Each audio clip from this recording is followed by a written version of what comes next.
This was not merely a request, it was a vow. The flames of ambition had been ignited, and in this moment, Moon-chan cast aside the last remnants of hesitation, stepping fully into the abyss of the true reverse blood demon technique. Inside the dimly lit tent, Jae-gal Changson's sharp gaze remained fixed on the worn map spread across the table, the markings of battle lines and strategic movements meticulously etched by his own hand. His brows furrowed as he traced the trails of the Dark Lord of Destruction's forces. For a time, the relentless assaults on martial arts families had subsided, their chaotic advance halting without reason. It was a strange lull, one that did not align with the enemy's ruthless nature. His mind circled the possibilities, the silence weighing heavier than any battlefield clamor. Could the Dark Lord of Destruction have been wounded during the clash with the Sword King?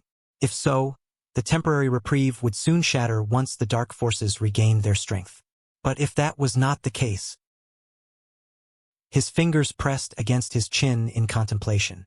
There was something off, an unseen design lurking beneath the surface.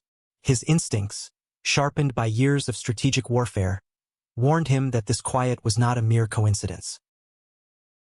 The sudden sound of footsteps broke through the heavy atmosphere, followed by the flap of the tent opening. A voice, urgent and breathless, pierced through the stillness. "Strategist Jae-gal, it's an emergency." Master Okyong of the Mount Wasect burst in, his chest heaving from haste. Sweat trickled down his weathered face, the panic in his eyes betraying the gravity of the message he bore.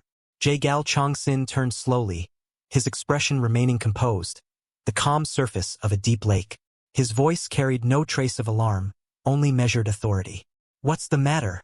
Why are you in such a hurry, Master Okyong?"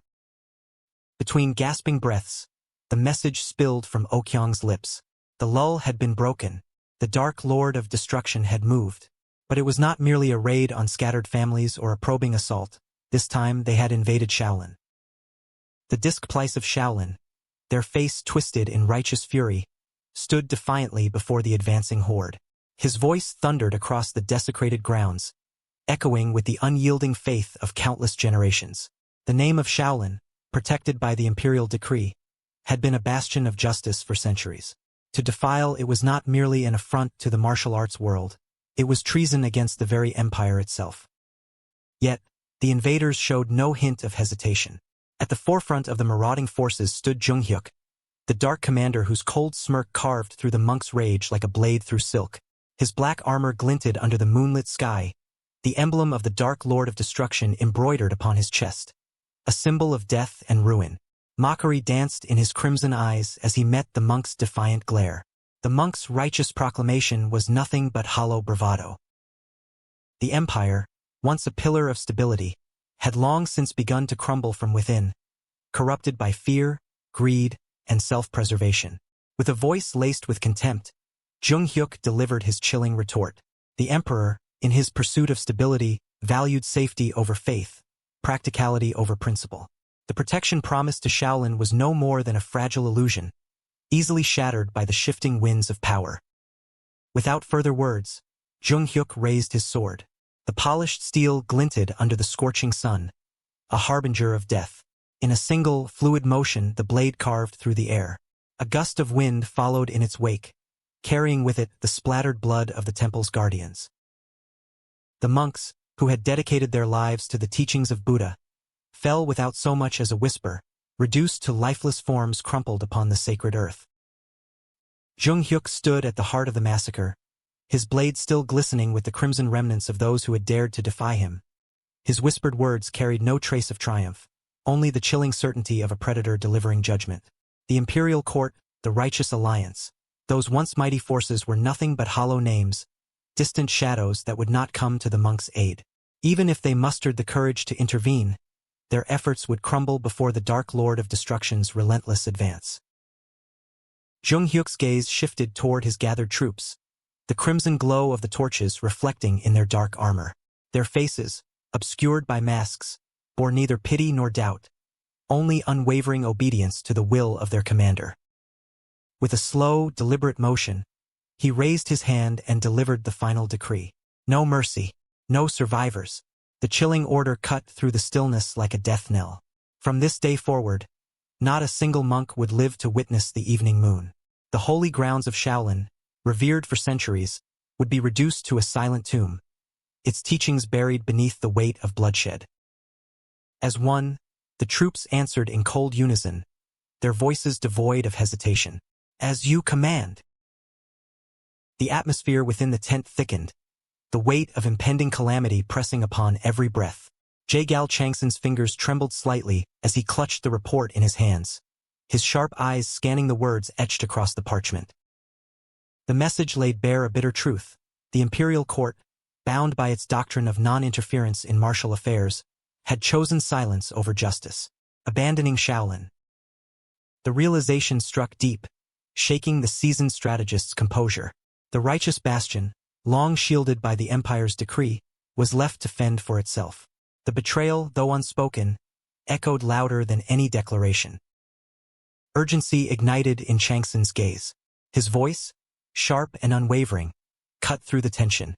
Master Okyong, gather the troops immediately. Even if we're late, we must go to Shaolin. His command was abruptly halted by the rustle of the tent flaps. Two figures entered, their presence casting long shadows across the worn floor. Hakun, the sword master of Jongnam, stood with a cold, impassive air, his piercing eyes betraying neither agreement nor dissent. Beside him, Song Chong, the revered sword saint of Wudong, carried himself with composed gravity, a man who bore both the burden of wisdom and the scars of countless battles.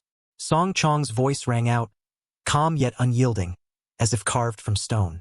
His measured words questioned the very heart of the alliance's leadership, a challenge wrapped in reason. Was Jae-gal Changsun truly the strategist of the alliance?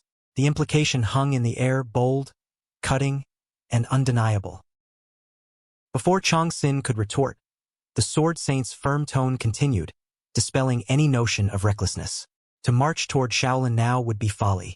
The Dark Lord of Destruction's assault was not an isolated act of aggression. The flames of war had begun to spread across the land. In the distant province of Shaanxi, demonic forces stirred.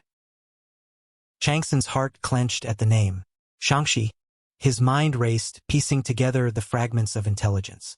The demonic clans loyal to the Dark Lord of Destruction, the three demonic families, were making their move. Among them, the Hua family of Shaanxi, infamous for their blood-soaked lineage, had declared their intention to join the great war between the righteous and the demonic. Song Chong's voice carried the final, crushing truth. The alliance stood on the precipice of a war unlike any before.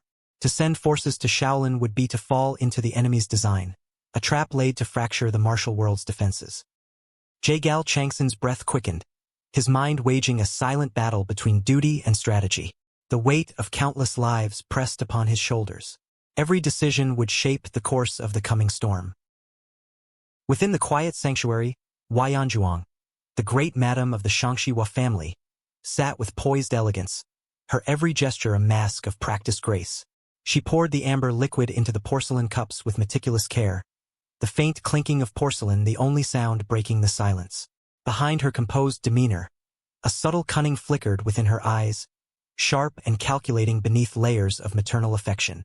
The approaching war between the righteous and the demonic loomed heavy in the air, a long-awaited reckoning that promised both chaos and opportunity. Her son, Wamou, the young master of the demonic path, had spent years honing his blade in preparation for this very moment. Yet, in the treacherous world of demonic succession, strength alone was never enough. Her voice, smooth as silk, broke the stillness. She spoke with the gentle cadence of a concerned mother, though the weight behind her words hinted at deeper schemes. The succession of the three young masters of the demonic path would be determined through the merit gained in the coming war, a trial by blood where only one heir would rise above the rest. Her inquiry hung in the air like a knife wrapped in velvet. Was her son truly the most likely candidate? Across from her, Jiam-Ryong, the guardian of the Dark Lord of Destruction and his most trusted right hand, sat with an air of quiet authority. The shadows seemed to bend around him, as if the darkness itself acknowledged his presence. He sipped his tea with practiced nonchalance, his expression betraying neither amusement nor disdain.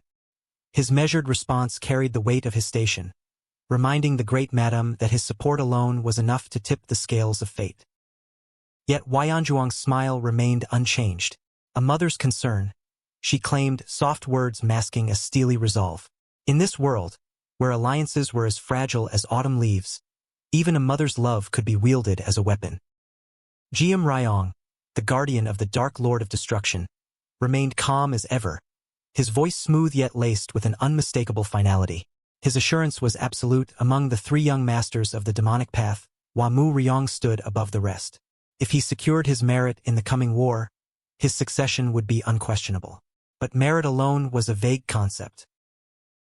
Yeon-Myeong's gaze remained unreadable as she pressed further. To what extent? The air grew colder as Yeon-Myeong's lips curled slightly, his tone dropping into something far more sinister. His answer was chilling in its simplicity. The annihilation of the righteous sects in Shaanxi. The complete destruction of the Hwasan and Jiangnam sects. Only with such devastation could her son ascend as the next lord.